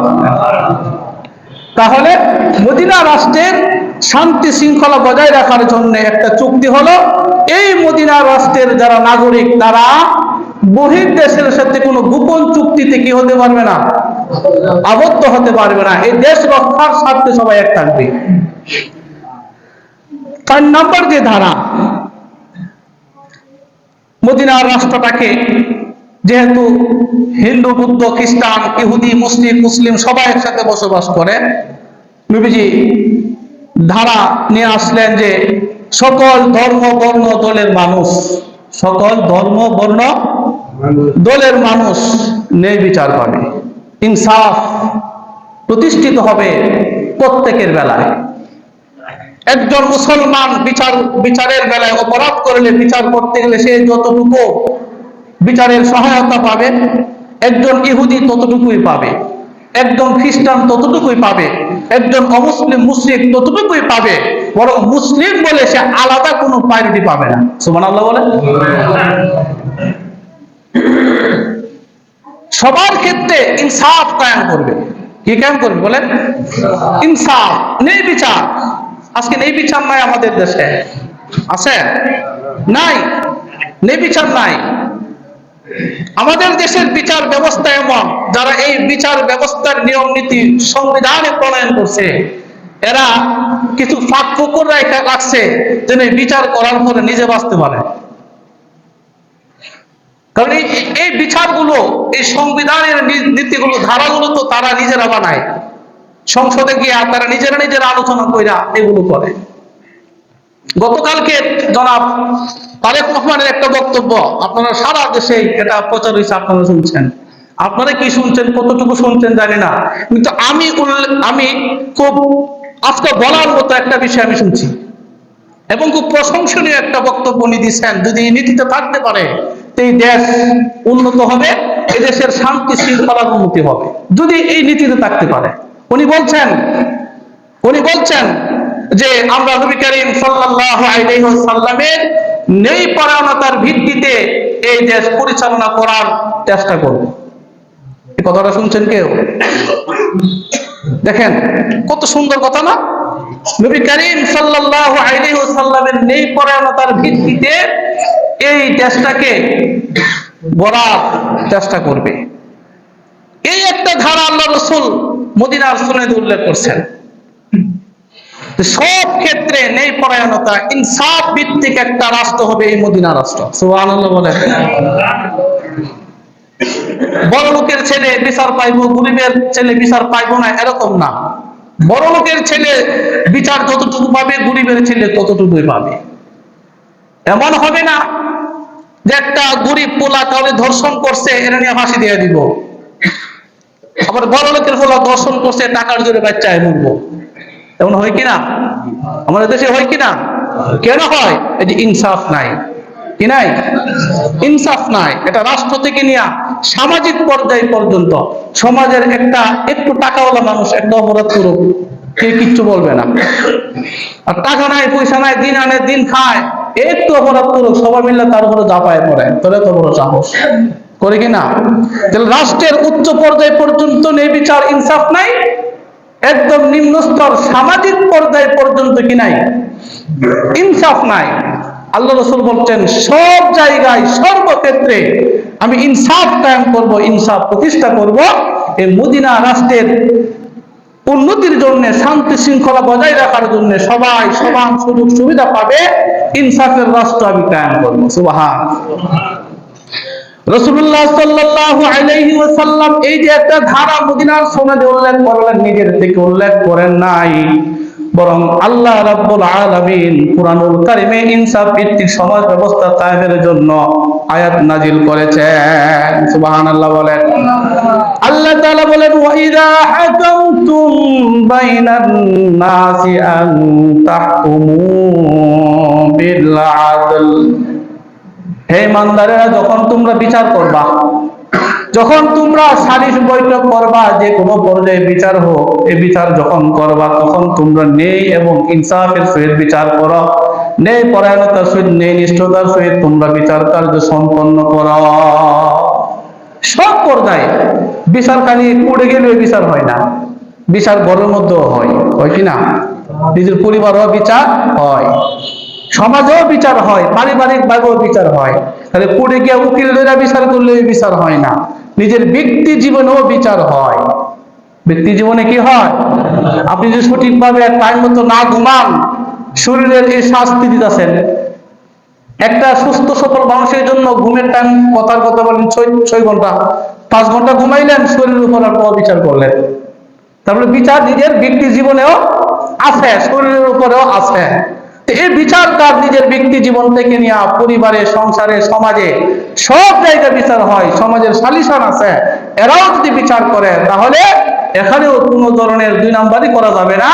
সর্বক্ষেত্রে বিচার বিশ্লেষণ করে নিরপেক্ষতা বজায় রেখে ন্যায় ও ইনসাফের সহিত তারা বিচার কার্য সম্পন্ন করবে। কে বলছেন? আল্লাহ তাআলা বলছেন। আর নবী সাল্লাল্লাহু আলাইহি সাল্লাম এই ধারাটাই, কুরআনুল কারীমের এই ধারাটা মদিনা সনদের মধ্যে কি করছেন? তুলে ধরছেন।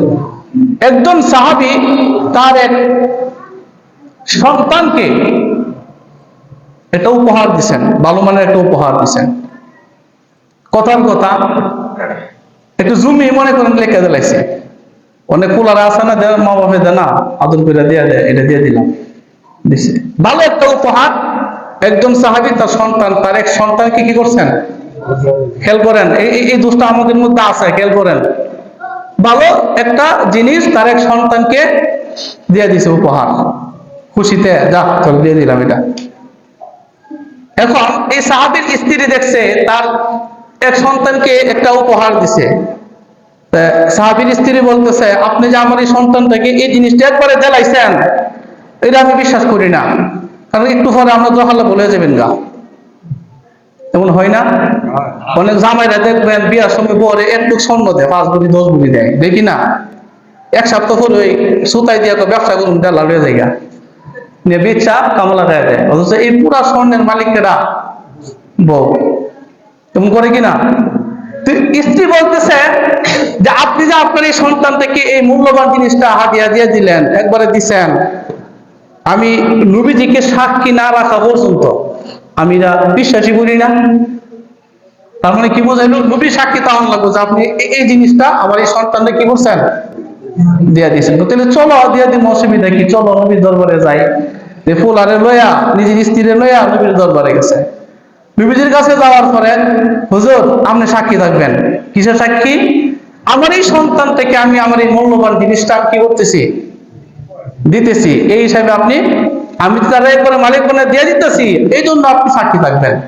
নবীজি বললেন, ঠিক আছে, ভালো কথা, তোমার এই সন্তানকে দিতেছ, ভালো কথা, আমি সাক্ষী থাকবো। তবে তোমার কি আর কোনো ফুলাবান আছে? ওই জি হুজুর, আরো আছে। এরারও কি এমন সম্পদ, এমন মানের সম্পদ দিছ? তো না হুজুর, দেয় নাই। তাহলে এখানে 2 নম্বর হইতেছে। কি হইতেছে?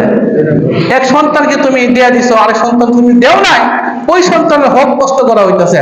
আর হক নষ্ট করার চুক্তির মধ্যে আমি রাসূলুল্লাহ সাক্ষী থাকবো, কখনো হতে পারে না। সুবহানাল্লাহ বলে। এখন বুঝেন সম্পদ কারে কত দিবেন না দিবেন, কোন সন্তানটা একটু বেশি লিখা দিবেন, কোনটারে কম দিবেন। একটা মাসালা জানা রাখেন, জীবিত অবস্থায় ছেলে মেয়ে যদি সম্পদ লিখা দেন, জীবিত অবস্থায়, আপনি জীবিত, আপনার ফুলাফান আছে, এখন আপনি আপনার ছেলে মেয়েদেরকে যদি লেখা দিতে চান, জীবিত অবস্থায় লেখা দিলে ছেলে মেয়ে সমান সমান পাবে। ছেলেকে মেয়েকে সমান সমান লেখা দিতে হইবে আপনার, কম বেশি করা যাবে না। কম বেশি করলে বাবা হিসাবে বা আপনি মালিক হিসাবে আপনি আল্লাহর কাছে ধরা থাকবেন, আপনি এখানে নেবিচার করলেন না। যদি আপনি মারা যান, তাহলে লেহন লাগবে না, অটোমেটিক 2 ভাগ 1 ভাগ, অটোমেটিক 2/1, ছেলেরা 2 ভাগ, মেয়েরা 1 ভাগ। মাসালাটা মনে থাকবো, কিয়ামত পর্যন্ত মনে রাখবেন। তবে পরামর্শ হইলো মরার আগে জীবনে কাউরে কোনো কিছু লেখা দিয়েন না, এটা পরামর্শ। আপনি জীবনে মরার আগে লেখা কারো কোনো কিছু লেখা দিয়েন না, এটা হলো পরামর্শ। যদি দিতে চান ছেলে মেয়ে সবাই সমান দিবেন, কম বেশি করবেন না। কথা বুঝতে পারছেন? আল্লাহ আয়াত নাযিল করে জানায়া দিচ্ছেন যে ন্যায় বিচার প্রতিষ্ঠা করো, ন্যায় বিচারের মাধ্যমে এই দেশ কি করতে হবে? চালাইতে হবে। 5 নাম্বার ধারা শেষ। 5 নাম্বার উল্লেখযোগ্য 5 নাম্বার ধারা হইল যে এই ন্যায় বিচার প্রতিষ্ঠা করতে গিয়া বা মদিনা রাষ্ট্র চালাইতে গিয়া সবাই যে সব বিষয়ে একমত হবে তেমন না। কি বলেন? তেমন না, সমস্যা হইতেই পারে। তখন সর্বশেষ কথা হলো এই দেশ চালাইতে গিয়া যত ধরনের সমস্যায় পড়বা, যত ধরনের সমস্যা আছে, সব সমস্যার সমাধানে সব মতের ঊর্ধ্বে গিয়া চূড়ান্ত পর্যায়ের ফয়সালা আসবে আল্লাহ এবং তার রাসূলের পক্ষ থেকে। সুবহানাল্লাহ বলেন।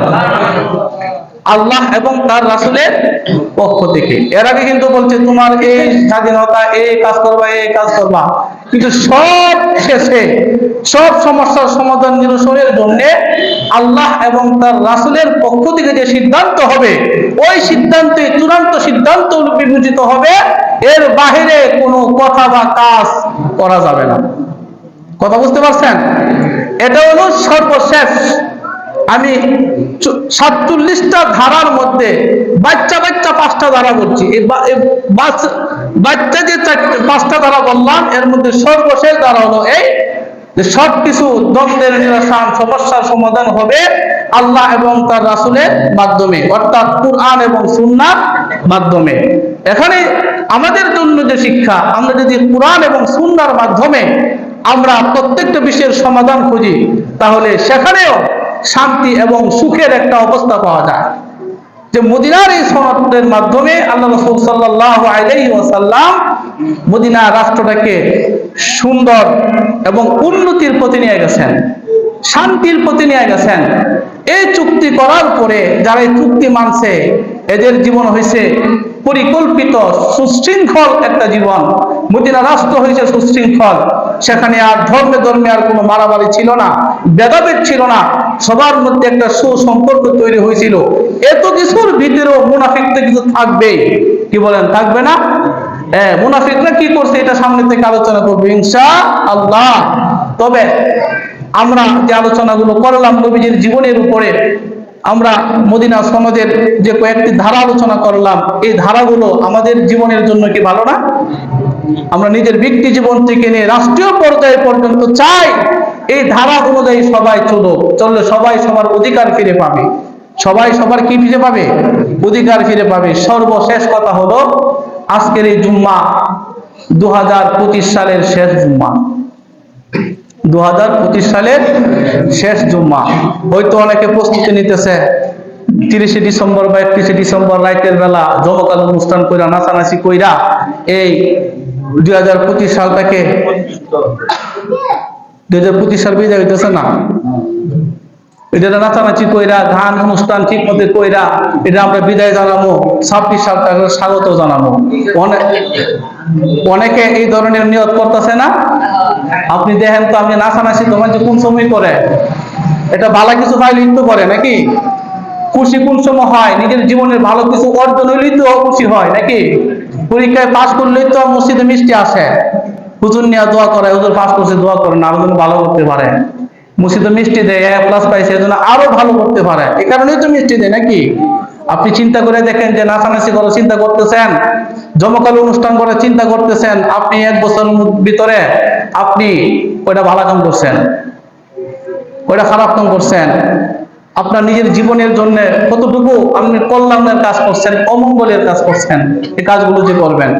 সাবধান, আমরা এই যে বছরটা 2025 সাল বিদায় হইতেছে, আমরা এই 2025 সালে যত অপরাধ আমাদের দ্বারা হয়েছে, গুনাহ হয়েছে, এই গুনার জন্য আল্লাহর কাছে আমরা মাপ চাইবো এবং সামনের বছরটা যেন ভালোভাবে কাটাইতে পারি, সুন্দর একটা বাংলাদেশ যেন আমরা পাই।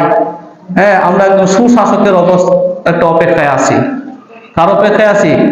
সুশাসক। আমরা কিচ্ছু দরকার নাই, আমরা টাকা পয়সা চাই না কারো কাছে, আমরা চাই একজন সুশাসক, যে দেশটাকে সুন্দরভাবে কি করবে, শাসন করবে, সবার ন্যায্য অধিকার যিনি আদায় করবে, সবার জায়গার সকল জায়গা থেকে যেন এই দেশটা সুন্দর থাকে, শান্তিতে থাকে, দেশের মানুষ যেন শান্তিতে থাকে, এই দোয়া আমরা কামনা করি। রাজি আছেন ইনশাআল্লাহ? আল্লাহ তাআলা আমাদের সবাইকে তৌফিক দান করুন।